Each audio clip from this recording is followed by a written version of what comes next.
Because the religious really mean this, you know.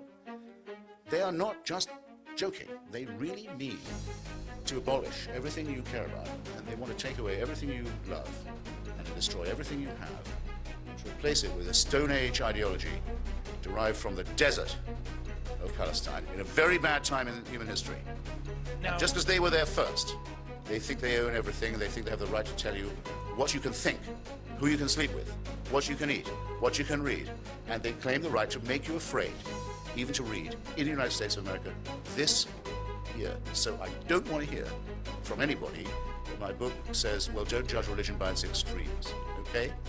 Don't do that by people of faith. I don't want it. I'm going to fight it too. And you should get ready to fight it when they try it in your case.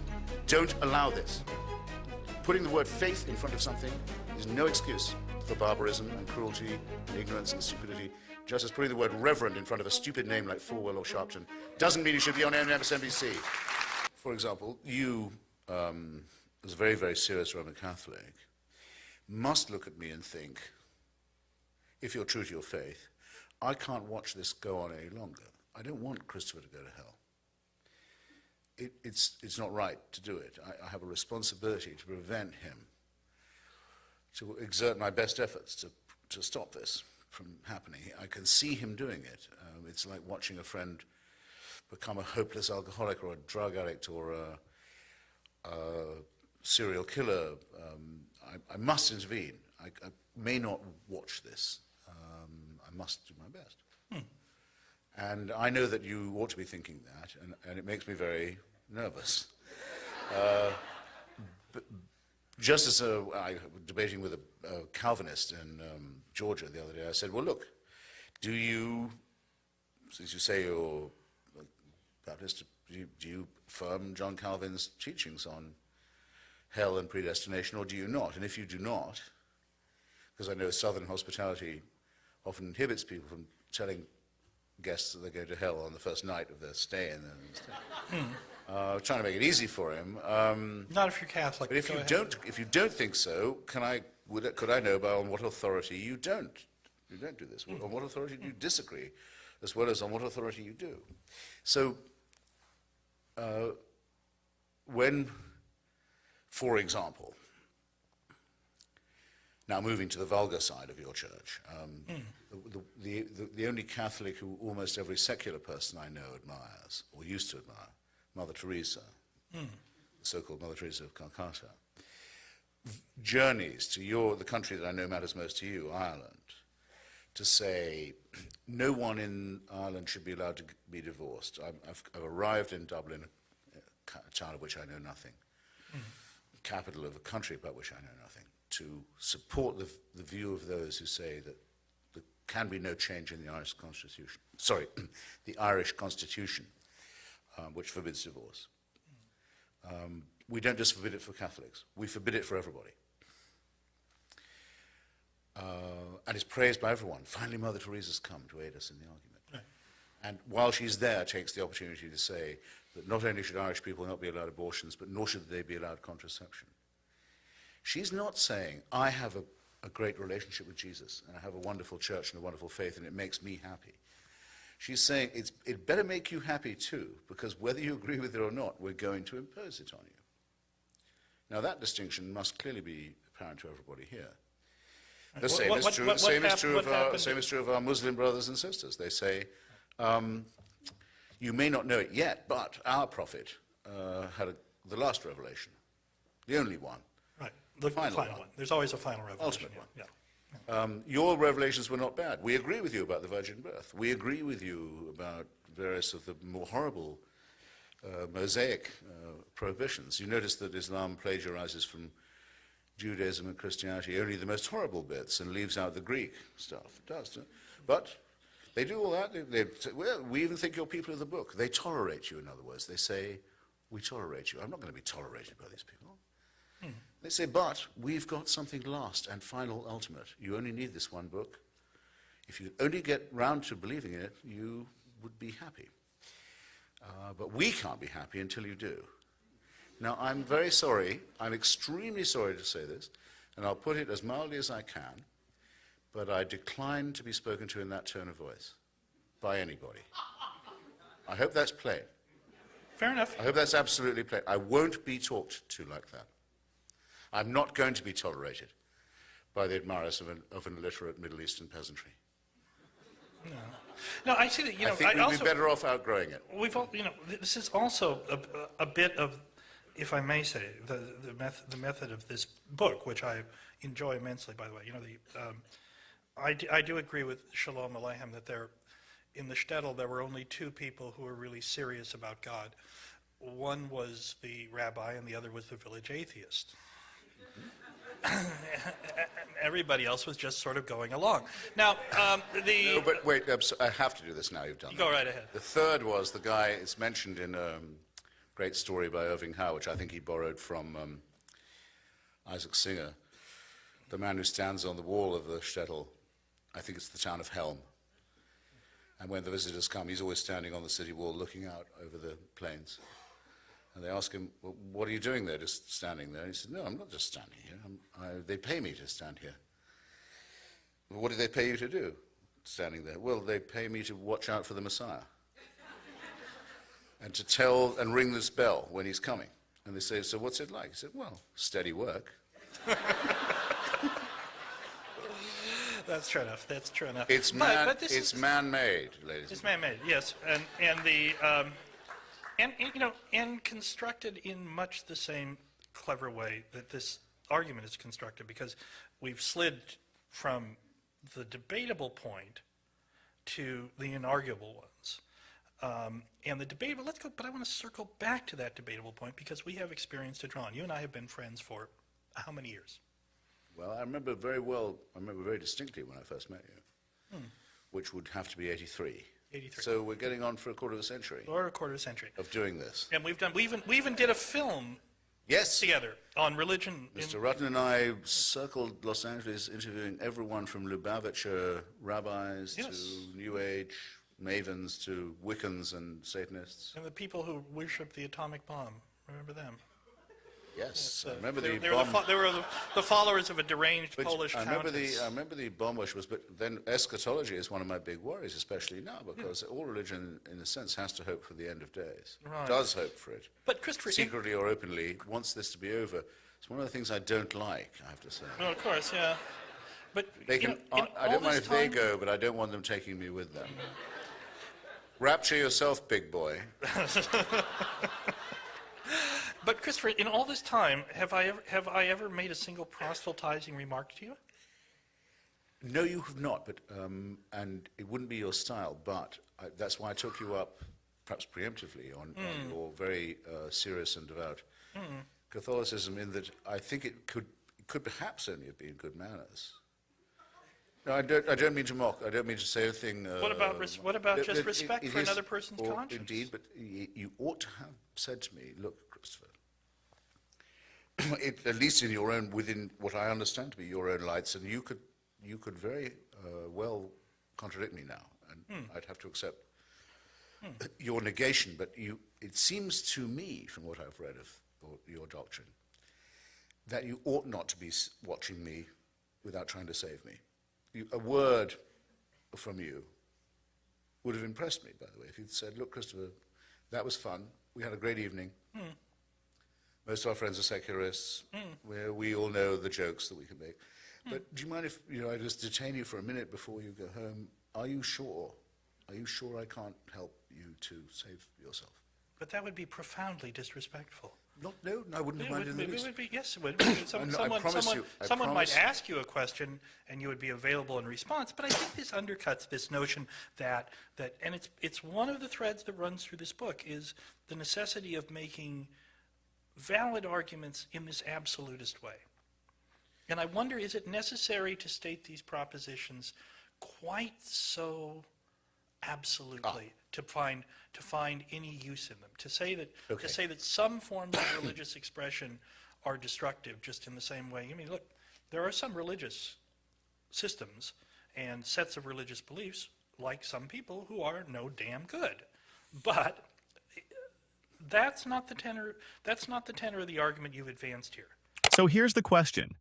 Does religion make us wiser, or does it make us feel more important than we really are?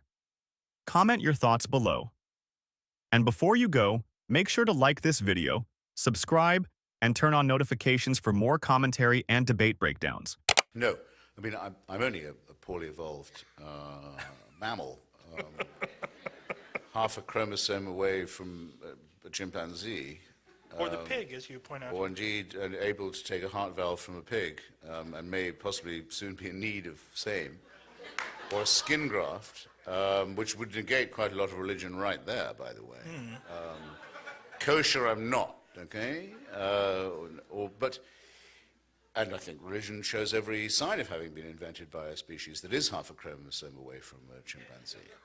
But I still take what the religious believe to be, in that sense, morally serious. And I can't write a book for everybody I meet, which I discovered on this tour I would essentially have had to do. They say, listen, I don't believe in the virgin birth, I don't believe in the rapture, I don't believe in predestination and hell. And so people who've said up till then that they're Catholics, Calvinists, Muslims, they say, well, that's what your texts say, that's all I can write about. If you're all going to take it a la carte and decide which bit you believe, I still want to know on which authority you don't believe it. Now, you're interviewing me, as it were. Yes. But, so I shouldn't return the question. Oh, please go right ahead. If you do not believe that Jesus was born of a virgin, had God for his father, went through unbelievable suffering to be the vicarious recipient of your sin, your guilt, take it away from you, didn't in fact die, but rose again, and will come again to judge the quick and the dead. If you don't believe any of that, The Nicene Creed. you're not really a Catholic, it seems to me. This is absolutely true. And since I find great difficulty in believing that someone like you does really believe this, I don't know what book I should have written to unpersuade you of something that you can't quite apparently get your mind to assimilate. Well, I guess what I'm getting But at, I would though, say that your doubt is a point for me rather than a point against. No, I would say that one of the deficiencies in this immensely thought-provoking book is that it does not allow for the progress of religious institutions along with other human ones. And one thing that anyone who claims to be a religious believer today must have forsworn, not only in their, in a formal way, but I think in their hearts, is any notion of coercion. Because coercion, religious coercion, has, undoubtedly proven to be something evil. And that brings me to, if I may, since I am the interviewer, Absolutely. the point of privilege here. There's a wonderful, wonderful argument that you raise at the end of the book that you call your anticipated objection, where you go to the question of the terrible killer societies of the 20th century. Yes. Your own experience with some of them. And you lay out a series of arguments about the problem here is that if we look back across this terrible century that we've just completed, murder occurred on an unimagined and frankly still unimaginable scale, and it was done primarily by societies which were formerly atheist societies where atheism, which you advance here as this, as not the necessary good, the unavoidable good, that was the official orthodoxy. Stalin did not act in the name of Russian orthodoxy. Hitler did not act in the name of Christianity. Mao did not act in the name of Confucianism. North Korea, which as you say, you still cannot remember without a shudder, is certainly not a religious state. It is an officially atheist state. So you make an argument about this in which you say that or suggest at least that these states were murderous because their leaders were acting on remnant religious impulses or appropriations of religious impulses. Is that really your position on Yes, this?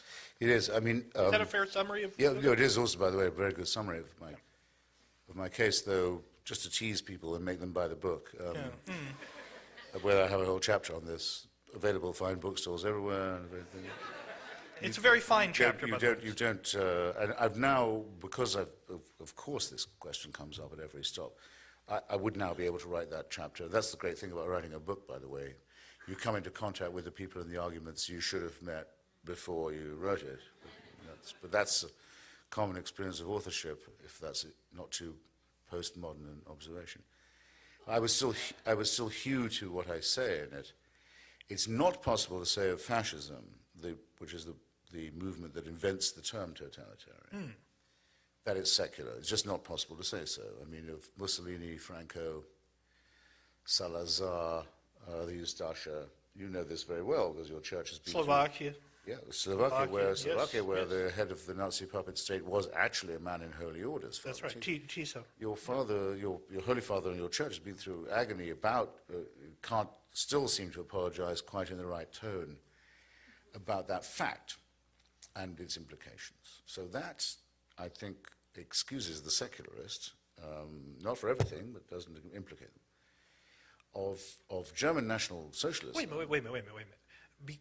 You can't think of fascism as having a religious base. It was tolerated by religious conservatives and reactionaries in those societies, but certainly not. It was certainly not. I mean, in order, for example, for fascism to take hold in Bavaria, I mean, Pius XII had to gut the Catholic. Oh, I'll come to Bavaria. Yeah, all right, go ahead.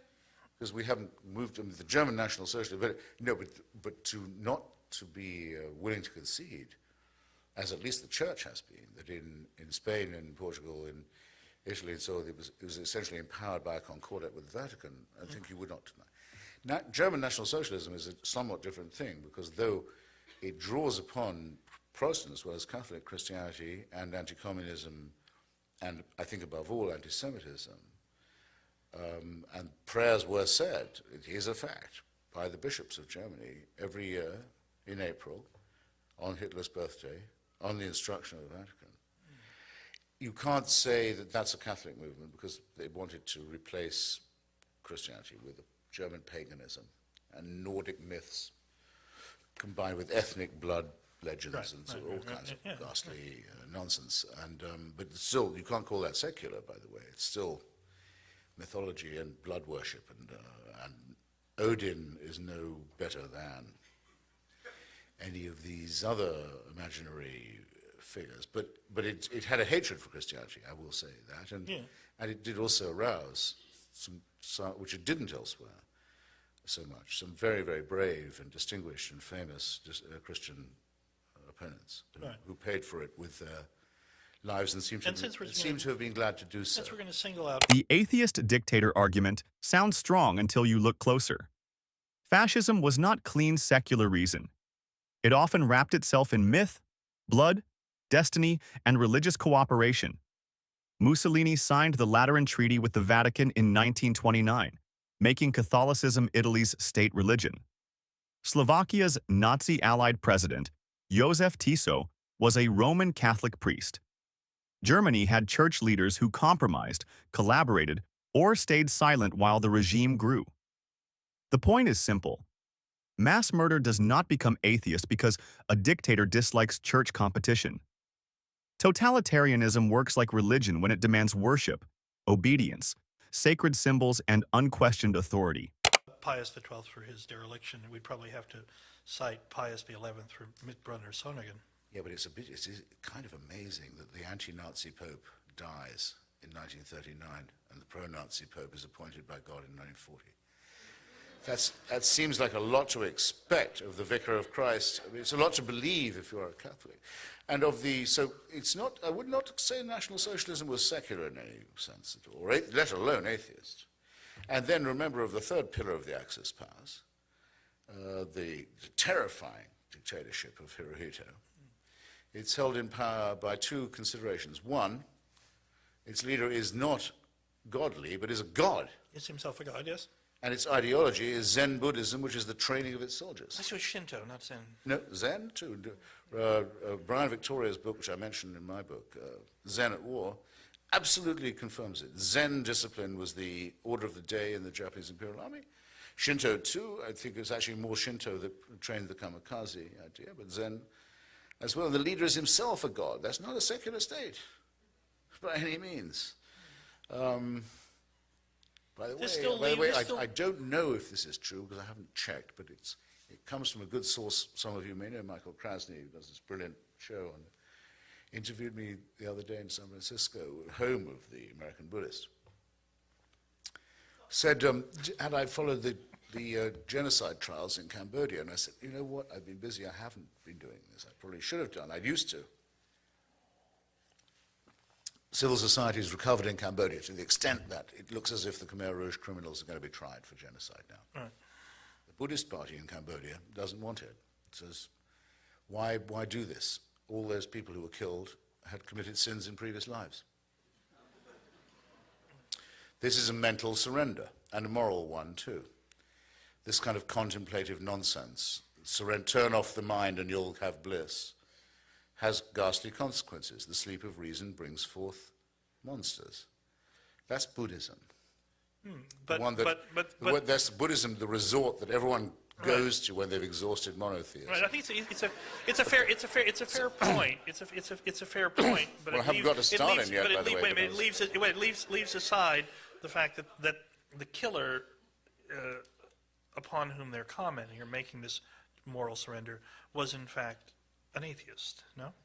Well, the name of you mean in Cambodia? I mean Pol Pot, yes. Yeah. Well, in Cambodia, all I know, and I know this much, is that the ruling power, the mysterious, ultimate, absolute, was called the Angkar, which is a reference back to Angkor Wat and the ancient Buddhist mysterious dictatorship that existed in the Stone Age of Indochina. Right.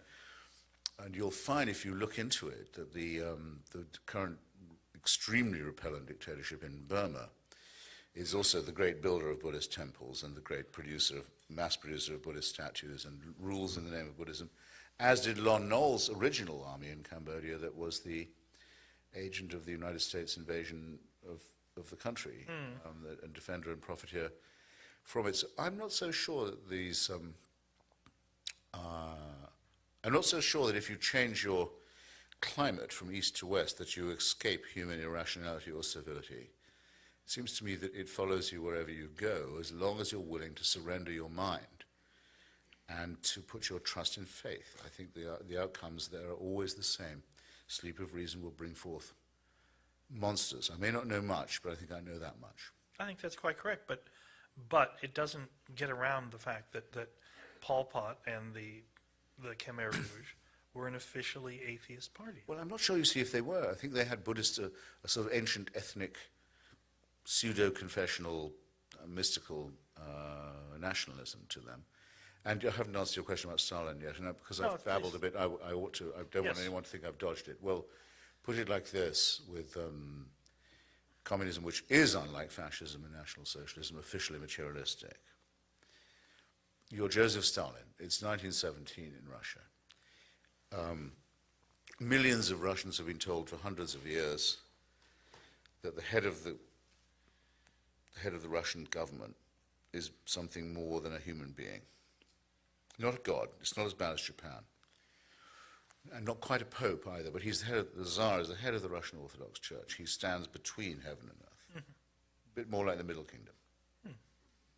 Servility and credulity is en masse inculcated right across the country. Millions of people know no better.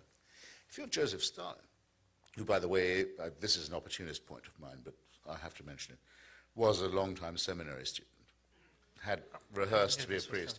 You shouldn't be... Was he not expelled?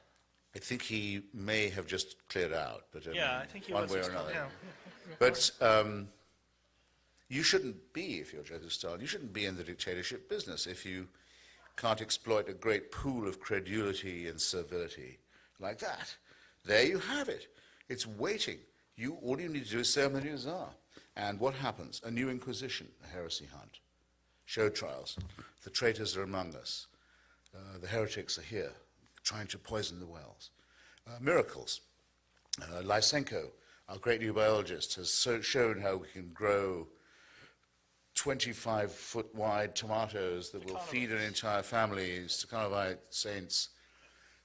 The entire thing is completely replicated and collapses, as the Inquisition did. And so on. Now, so Stalin is murderous because he's an imperfect well, it's atheist? a replication. It's a surrogate for the same thing. It's a replication of a counterfeit, or if you like, a true bill copy of the same thing. But here's what you need to have a level playing field between your point and mine. You would need to find a society hitherto pious and devout, and organic and stable, that adopted the views of, and Incal tried to teach its children the principles of Lucretius, Epicurus, Spinoza, Galileo, Einstein, Thomas Jefferson, Thomas Paine, Bertrand Russell, the first person to, the greatest atheist of his day, and the first person to work out that Lenin was a new god, by the way, to adopt those teachings, and then to see if that society fell into famine, war, tyranny, torture, gulag, and so on.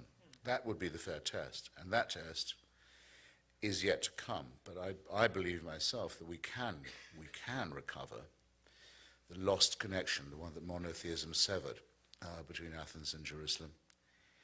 And we could get back a world where philosophy was valued. The beauty of science was considered worth studying and worth revering even. Where literature would be the key to the study of ethics and morality. And if you wanted the transcendent, you'd have love and sex and music. And you wouldn't need any supernatural permission for any of this nonsense. Well, I think I miss it terribly. I feel as if something was torn away from me before I was born by the loss of that.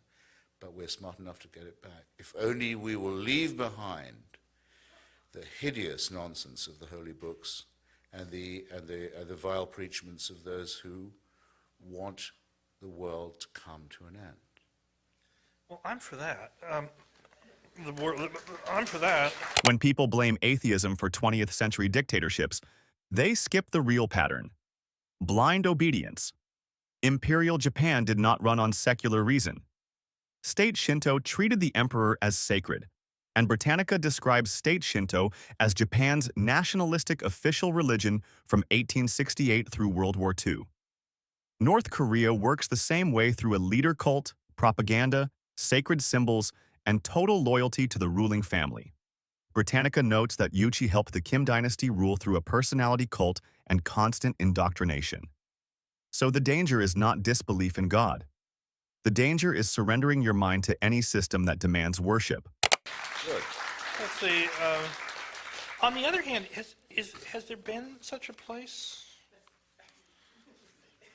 Well, I mean, I hate to sound like I'm speaking on behalf of our fallen nature, but has there been such? well, a the place? country I happen to be. May I use an Are expression? we going to get Andalusian Spain now?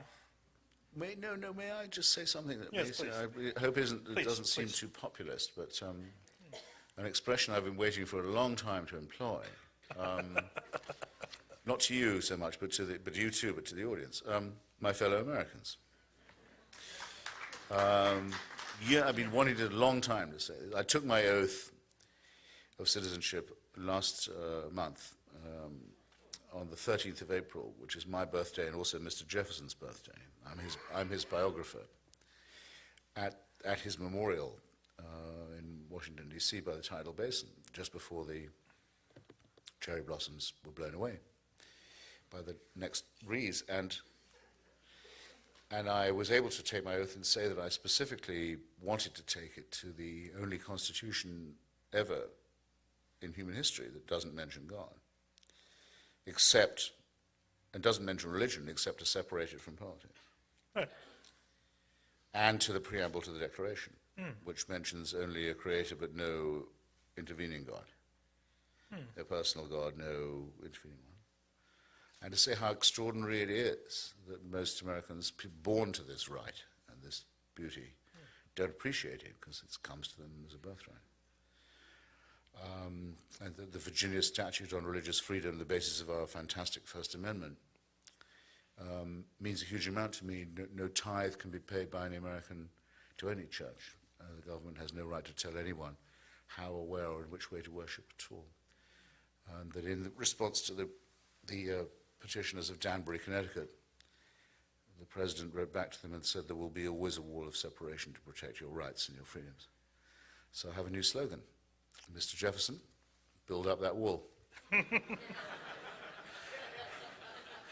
But I hope to be joined in this slogan. Yes.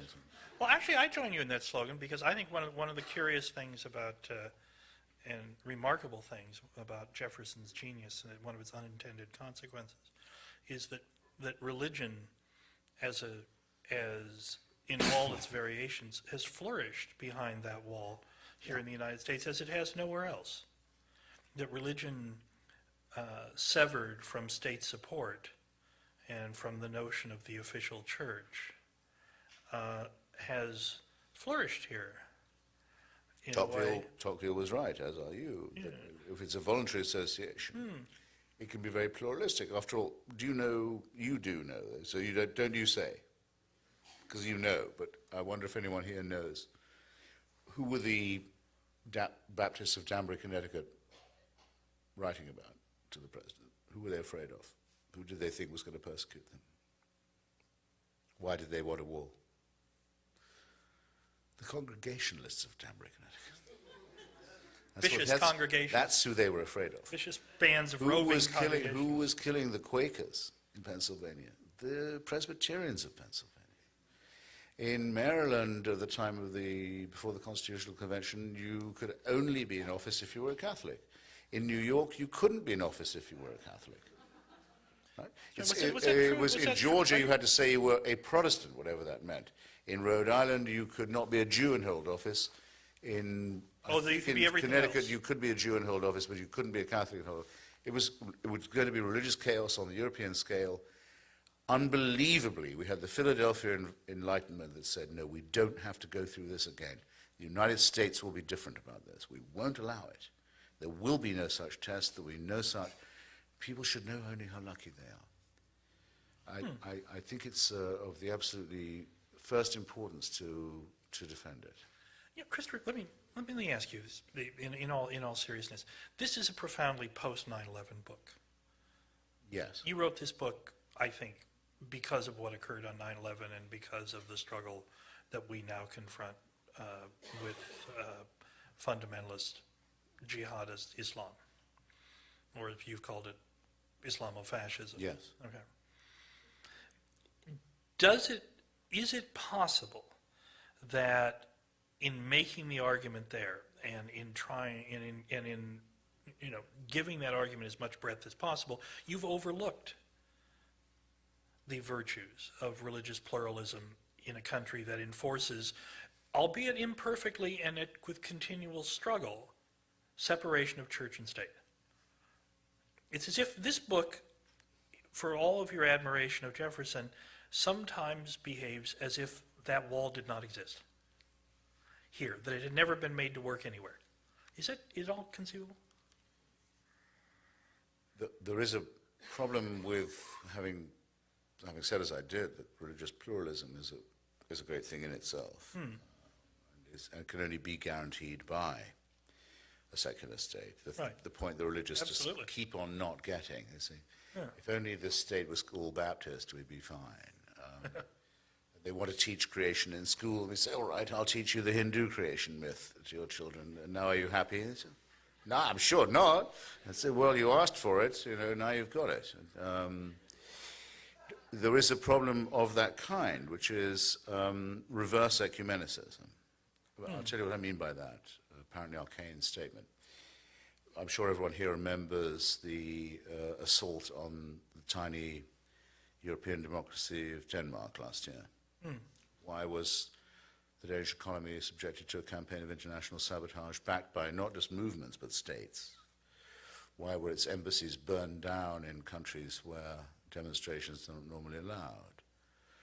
Why was all this? Because its prime minister could not be forced or persuaded to censor cartoons in the afternoon press in Copenhagen because it's against Danish law for him to do this. Right? So, you and I are members of this great profession. Mm-hmm. Did the Los Angeles Times publish those cartoons? Look at the American founding. The safest system was not one true religion. It was keeping religion away from state power. The Constitution bans religious tests for public office in Article 6, and the First Amendment blocks government from establishing a religion. That was not an accident. Early America already had Protestants, Catholics, Jews, Baptists, Quakers, and other groups suspicious of each other. The solution was not more theology. The solution was a secular wall strong enough to stop one religion from bullying the others. Religion had centuries to prove it could share power peacefully. It failed so badly that freedom had to be protected from religion by law. No, it didn't, but I wrote a column in the Los Angeles Times that began, "The editor of the Los Angeles Times will not allow you to see these cartoons." Voila. And went on to argue that it was a great breach of faith with the people of Denmark and with Danish democracy, and that column appeared as one of two I did about this and about the cowardly surrender. It was one of about 5 that did, and I remember it vividly because you and I were in such a small minority. In a media totally dominated now by image, totally dominated by images. Yeah. It was not considered appropriate to tell the American public, here's a story that's all about the fight over some pictures, but we're not going to show you what the pictures are. Listen, as a religious believer myself, I'm totally unaffected by these things. Wait, because it's not you I'm trying to persuade. I'm trying to make a point. The image-dominated press said, no, we're not going to show you. Neither out of solidarity with our Danish colleagues, which would be a good point, or just to show you what the fuss is about. No, they wouldn't. That's either out of fear of the religious, or it's out of fear of offending them, which comes to more or less the same thing. It's blackmail. In the United States of America, in 2006, there wasn't a single member of our profession in a position to make a decision who would stand up for one day to outright blackmail. And people say to me, why do you keep mentioning the extremists? I said, because the extremists are the tail that wag the whole dog. And my profession proves it, and your culture proves it, and you were humiliated by this. And it gets worse, because I write for a very small atheist magazine called Free Inquiry, and I'm published out of Amherst, Massachusetts, which did publish the cartoons. So it's a responsibility. First, solidarity with the Danes. Second, people should see what the fuss is about. Borders Books takes our magazine off the rack. So you can't sell your magazine now. I've refused to read or speak in a Borders bookstore ever since. Least I could do. Unless they really, really, really offer me a lot of money. And a complete capitulation, a total capitulation. And people say, why do I focus on the extremists? Because the extremists have the initiative, and because, I haven't started yet, who condemned what? I remind you, individual Scandinavians were murdered everywhere from Afghanistan to Nigeria by this hysterical, prearranged campaign. 21 ambassadors from so-called Muslim states. How dare they call themselves Muslim? In what sense is Egypt a Muslim country? You can't denominate a country as religious. Waited upon His Holiness the Pope. Well, and in fact, two leading Egyptian newspapers, as I pointed out in my column, did run the cartoons. They're braver than the American papers. But His Holiness the Pope condemned what? The cartoons. The State Department condemned the cartoons, not the violence, not the campaign of intimidation. The Archbishop of Canterbury condemned the cartoons. Every church I know of condemned the blasphemy of the cartoons, not the campaign of murder and sabotage and intimidation. In other words, ladies and gentlemen, the barbarians are not at the gate. They're not at the gate. They're well inside. And who held open the door for them? The other religious did. It was the same with Salman Rushdie.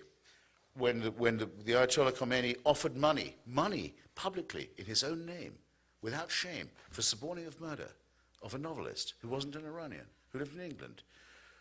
A pretty radical attack on what we think we live by, what our Constitution stands for, what Mr. Jefferson Mr. Paine thought it was worth fighting for, the Cardinal Archbishop of New York, the Chief Rabbi of Israel, His Holiness the Pope, the Archbishop of Canterbury, all condemned what? The novel, the author, for blasphemy. Now get used to this, because you may be living in the last few years where you can complain about it. Because the religious really mean this, you know. They are not just joking. They really mean to abolish everything you care about, and they want to take away everything you love, and to destroy everything you have, and to replace it with a Stone Age ideology derived from the desert of Palestine in a very bad time in human history. Now, and just because they were there first, they think they own everything, and they think they have the right to tell you what you can think, who you can sleep with, what you can eat, what you can read, and they claim the right to make you afraid even to read in the United States of America this year. So I don't want to hear from anybody that my book says, well, don't judge religion by its extremes, okay? Don't do that. Well, we would distinguish, say, the cowardice of the Archbishop of Canterbury from the murderous violence of, say, Ahmed Zawahiri. Would that be a fair distinction? No, because the Archbishop has prearranged his capitulation to them. He thinks they're people of faith. The Archbishop of Canterbury says, I don't care if there are schools in England, this is happening now, that are run by Zawahiri supporters. I don't mind it, as long as you allow special schools for Christians and Jews, and also special different schools for Protestants and Catholics. If you allow faith schools, we'll allow them to have their faith schools. Cultural suicide. Cultural suicide. Don't let it happen to you. Don't let it happen where you live. Look how wonderfully it worked. You know it very well, what happened in Northern Ireland when it was allowed to segregate Protestant and Catholic schools. After all, they have different faiths. Oh, they do? I thought they were both Christian. I can't arbitrate this. No, they should have separate schools. They should never meet, never intermarry, never socialize. Beautifully that worked out. Now let's have it for Jews and Muslims too on the mainland. Let them all lie to their children. Let them all give their special myth. Let them all say to them that they're different. Let them not tell them that they're members of a civil society or a country or a nation. Let them denominate themselves by faith. Can't wait to see what happens. I think I know what's coming. I don't want my beloved country of birth to be turned into some fucking Lebanon by people of faith. I don't want it. I'm going to fight it too. And you should get ready to fight it when they try it in your case. Don't allow this. Putting the word faith in front of something is no excuse for barbarism and cruelty and ignorance and stupidity. Just as putting the word reverend in front of a stupid name like Falwell or Sharpton doesn't mean you should be on MSNBC. Learn to resist it because you're going to need to. Well, Christopher, this is about you. I'm right there with... The real test of free speech comes when someone is offended. Religion fails that test again and again. The Danish cartoon crisis showed how fast fear can replace honesty. Newspapers refused to show the images at the center of the story. Bookstores pulled magazines that printed them. Religious leaders condemned the cartoons more loudly than the threats and violence around them. The same pattern happened with Salman Rushdie, when a novelist was targeted for writing a book. That is the danger. Religion demands respect, then uses offense as a weapon. A free society cannot survive if ancient beliefs get a veto over art, books, jokes, and speech. Resisting with you as a... And the Archbishop of the values I learned in Catholic school. I'll be there with you, resisting it, because of the values I learned in Catholic school. You will, and you should, because after all, the Archbishop of Canterbury, until who you mentioned as a bland, a benign bloody figure, prod, yes. who looks in his own person at present, this Welsh comedian, Rowan Williams, he looks exactly like a sheep. He's supposed to look like a shepherd, but he looks like a sheep instead. One of my earliest uneases, by the way, was Why do I have to call myself a lamb the entire time? I'm not a sheep. I don't want to be called a sheep. Why do they call me a member of a flock? Sure. Isn't that kind of a tip-off? But anyway, this sheep-faced figure would, until 70 years ago, would have said that a member of your church could not serve in Parliament, Right. could not be the editor of the London Times, Right. would not be able to be a lawyer or practice this. If you're a Catholic kind of Christian, we forbid you by law to hold any kind of serious office or to take a degree at Oxford University. When the present Queen of England, Ms. Mirren, dies, at the moment of her death, here's what you have to understand. At the moment of her death, because Tim is asking a very serious question. Yeah. He's asking it in a humorous way, but it's a very serious question. When she dies, her slobbering, chinless dauphin of a son will become not just the head of the state. This is what it is not to have a secular constitution. He'll become a defender of your faith. He will become the defender of the faith, the head of the church, and the head of the armed forces at the moment of her death. This is what you get when you found a national church on the family values of Henry VIII. Yeah. Well, you'll get no argument from me on that.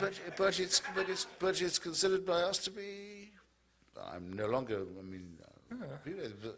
No, but you were an anti-monarchist. I've been a Republican all my life, but this is a Republican not just for England, but also for Ireland, for the cruelly partitioned by and maimed and amputated by the British monarchy, by the forces of the Crown, as you say. The forces of the Crown. But this is a preposterous state of affairs that no intelligent person could conceivably agree to unless it was sanctified, unless they were told, well, God wants it this way. And I know we're getting to the end of our... We are coming, but there's two things I want to... Don't listen to people who say that religion may not be true, but it makes people behave better. I was going to avoid that point. Religion isn't true, and it makes people behave worse and say stupid things they wouldn't say if they had senses about them. It makes some people behave better, and makes some people behave worse. Just a couple small points, and then I was going to ask you to read something before we went to questions here. Oh, goodness. Goodness says anything. Just a couple small points. One in correction and one to help you out for further arguments. I knew he was going to be like Catholics were never enjoined to eat fish on Friday. They were prohibited from eating meat, and so ate fish by choice. So you might, there'll doubtless be another printing. You've missed your. No, it's a serious point. You've also missed You've also missed one of your great opportunities, since you're very fond of Tertullian. Yes. And I think not since a very ancient English Jesuit of my acquaintance I met anybody who quoted Tertullian quite as much as you do. But you've missed his most extreme pronunciamento, which is that any woman who swallowed semen in the course of oral sex had committed cannibalism.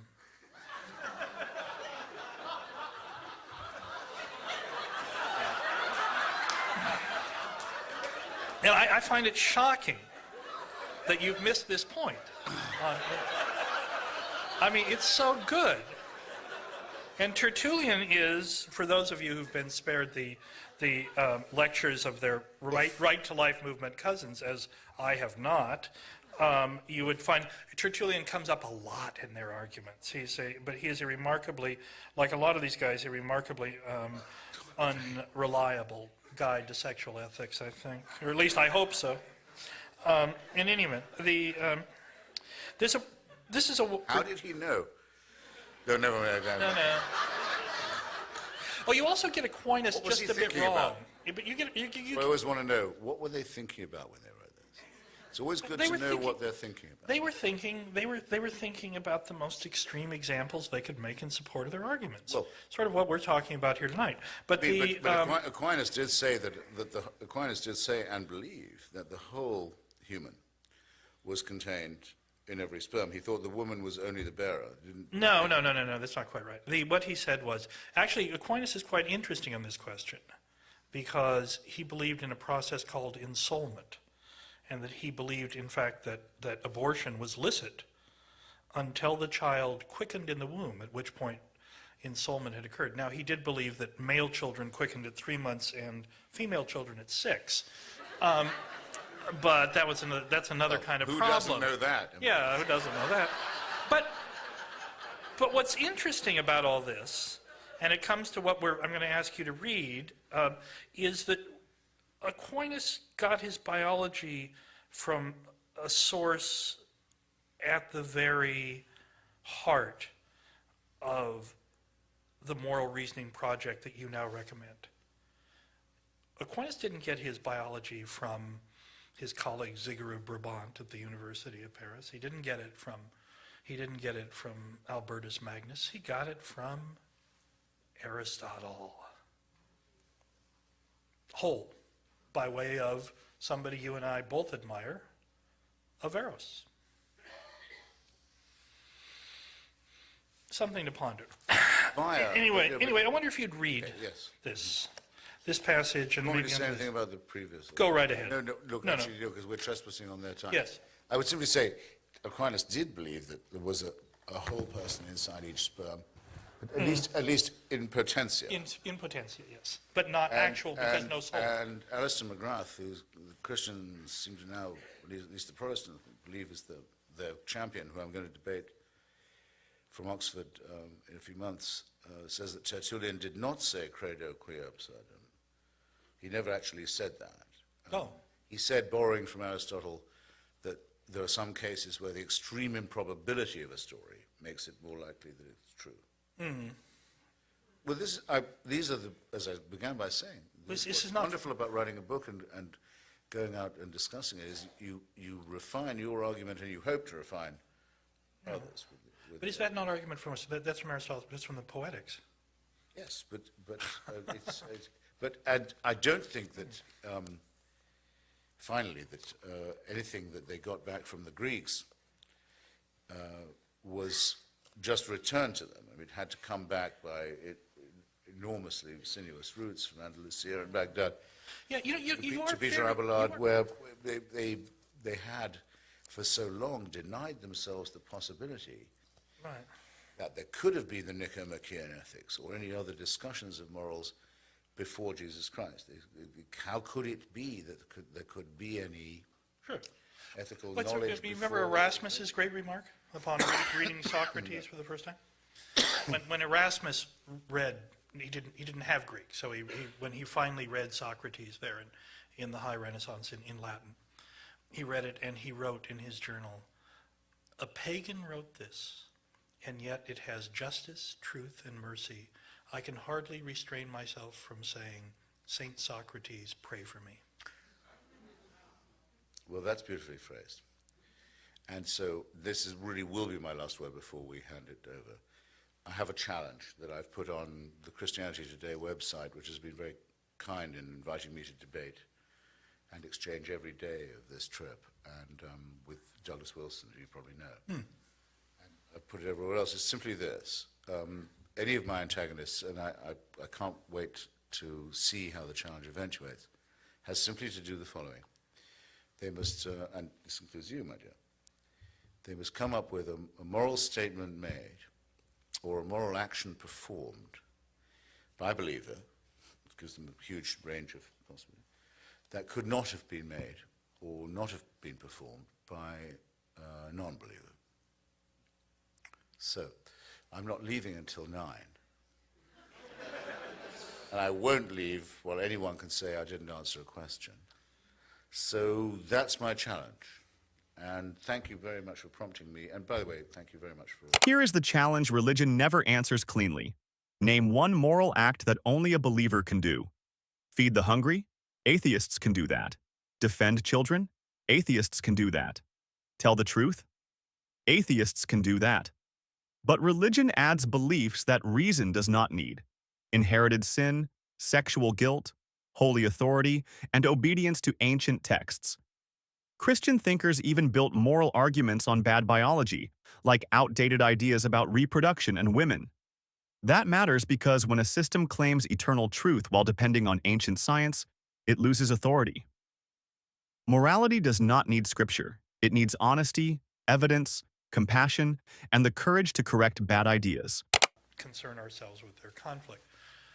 Aquinas, Maimonides, said, no, that's intellectual suicide. Truth is unitary. It must be reconciled, no matter how imperfectly. Without that act of reconciliation, there'd be no modernism, and you and I wouldn't be here discussing this tonight. No, but I'm with you because I agree. Stephen Jay Gould is wrong in saying these are non-overlapping magisteria. They are, in fact, antagonistic. And people should be honest enough to say that it's one or the other, and one, in an honest argument, Well, you know who did? Will have to concede or fall. Do you know John Scotus Erigena? John Scotus Erigena, the great Irish theologian. He's the Carolingian. You have the advantage of it. Erigena, at the court of Charles the Bald, in the Carolingian court, said that truth and reason could never conflict, and that when they appeared to, it was the human duty to give the benefit of the doubt to reason, because it was our only tool of reckoning. Well, to that extent he conceded, and once that concession is made, I believe, as you may have found or suspected, that it's not possible to be a little bit heretical. There may even be people in this room who... Please read. Now, do you want me to read the quotations as well? You may indeed. Okay. Well, he wants, but I really feel soon we should make room for it. Make room for these people. Well, it's my chapter 5, which says the metaphysical claims of religion are false, a bold statement. And I front it with 4 quotations. 1, I am a man of one book, that's Thomas Aquinas. We sacrifice the intellect to God, that's Ignatius Loyola. Reason is the devil's harlot, who can do naught but slander and harm whatever God says and does. That's, as you all know, Martin Luther. And then shifting to someone with real culture and sensitivity, and I must add, a love for Christianity, the faith from which he was excluded by his own personal desires, W.H. Auden, in a beautiful poem called The More Loving One. Looking up at the stars, I know quite well that for all they care, I can go to hell. I think that's... How long will you want? That's it? I think Okay. that's... Well, it's been very nice for you to be our prisoner.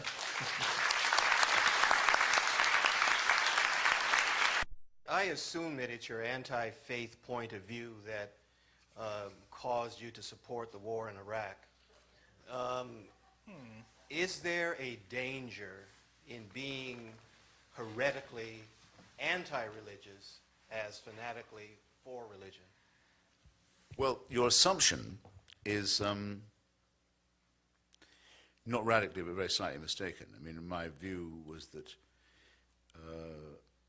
Slobodan Milosevic, the Taliban,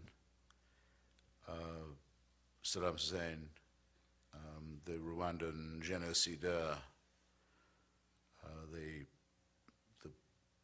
Hutu power forces, and others were eventually radically incompatible, both with the rule of law internationally and with the principles of the United States Constitution and with the values that we hold most dear. There would have to be a confrontation with them sooner or later. It didn't occur to me to present this in a religious light or a faith-based light of any kind. No. So I can't agree with the grammar of your question. That the parties of God were on the wrong side of all this, in each case, would certainly be true. And I have a long section in my book about why that's so. But I could not possibly say that I was in favor of overthrowing Milosevic or Saddam Hussein because I'm an atheist. That would be absurd, I think. It would certainly sound bizarre to me. It's just there's a radical incompatibility between totalitarian expansionist dictatorship and our survival. I wish more people realized that that was so. Someone in this section, and we'll move across. No? Here, there's a gentleman here. Sure. Oh, was that a complete waste of my breath? All that?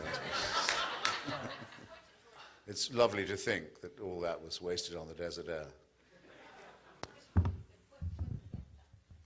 Gotcha. Oh, shit, now it's full now. Okay. I just thought I had a carrying voice. Hey. Hi, how are you? Too soon to tell. enjoyed the talk. Now can you hear me? Yeah. Yes, thank you. I'm a believer, so I have a Believer in what? well, it doesn't matter, but That's what I think. they're here. So I'll take you up on that Look, challenge. I didn't plant this guy. I mean, I promise you. Daddy, I told you not to do this. So I'll take you up on your little challenge. So my problem with the Do it briskly, if you don't mind. okay, sure, with your argument as well as the atheist argument, which I'll call the objectivist argument, if that's okay. No, it's not. Okay, well, let's say I'm not a Randian. okay, well, according to from what I've Do I heard look you, like a from Randian what I've to heard you? you say, no, not at all, actually. Atlas slumped. Right. The problem with what I hear you saying, and also what I've read in other, like in Dawkins' book, is that the problem with denying religion in its entirety is that, to me, there's an aspect that none of us can deny, believer or not, to ourselves that's boundless, right? If someone were to knock me on the back of the head, they could take out a lung, arm, whatever, or not even touch me, and without any conscious, objective reason, I'm going to be here. I'm going to be okay. And so it seems to me that that aspect of boundless is something that we need to deal with. Science doesn't deal with it, or can't deal with it yet, because it's tied up with consciousness and our very being. And it seems to me that religion is the province that, however ineptly it happens, however ineptly they're doing it, deals with that aspect of boundlessness within us all and every object around us. We're all part of the universe. So how do you reconcile to that, or deal with that question? It's for me, right? No. Well, I can tell you, well, okay. If they keep taking those limbs and lungs away from you, by the way, it won't go on for all that fantastically long. And even if they don't, and all your sound in wind and limb, as we used to say, those were, in fact, the precise words, it still won't go on that terrifically long. It just isn't. And we live on a very small planet, in a very minor solar system, on the very edge of a gigantic galaxy, where the remainder of the planets, just in our own solar system, are either too fucking hot or too sodding cold to support life of any kind, as is true of very great swathes of our own planet, which is on a climatic knife edge, if we didn't know before, we know now. So to say that this is the center of the universe and the whole objective of the cosmos is to produce this conversation is an extraordinarily self-centered thing to do, it seems to me. And also doesn't, in return for its self-centeredness, which might be excused in the Randian terms, at least let's think we're gods, at least let's believe that we are the most beautifully charismatic sex maniacs who've ever appeared on any planet, doesn't yield any knowledge, doesn't help us in the least to clarify anything.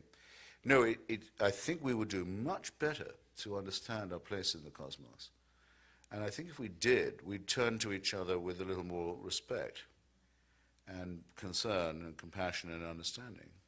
And maybe to the people who we've found are spliced into our own DNA as well, having this wonderful sequencing, having abolished racism and creationism at one stroke, I regard that as a huge step forward, I must say, to understand one's kinship with all other humans, with some other animals, even with vegetables and plants. It doesn't make me feel worse, it makes me feel better. It also makes me feel I know where I am, which the other stuff simply doesn't. So I wouldn't trade that for any of your pseudo-universality, sorry. Religion flatters human beings too much. It tells us the universe was built around us, watched over for us, and judged according to us. Science gives a colder answer, but a more honest one. Earth is one small planet, orbiting one ordinary star in one galaxy among billions. Life survived here because conditions happened to allow it, not because the cosmos was waiting for us. That should humble people. Instead, religion teaches cosmic self-importance. It says ancient human tribes somehow had the secrets of eternity. Science does the opposite. It shows our shared biology, our link to other life, and our real place in nature. That is far more honest than pretending the universe needs our myths. So here's the question. Does religion make us wiser, or does it make us feel more important than we really are? Comment your thoughts below. And before you go, make sure to like this video, subscribe, and turn on notifications for more commentary and debate breakdowns.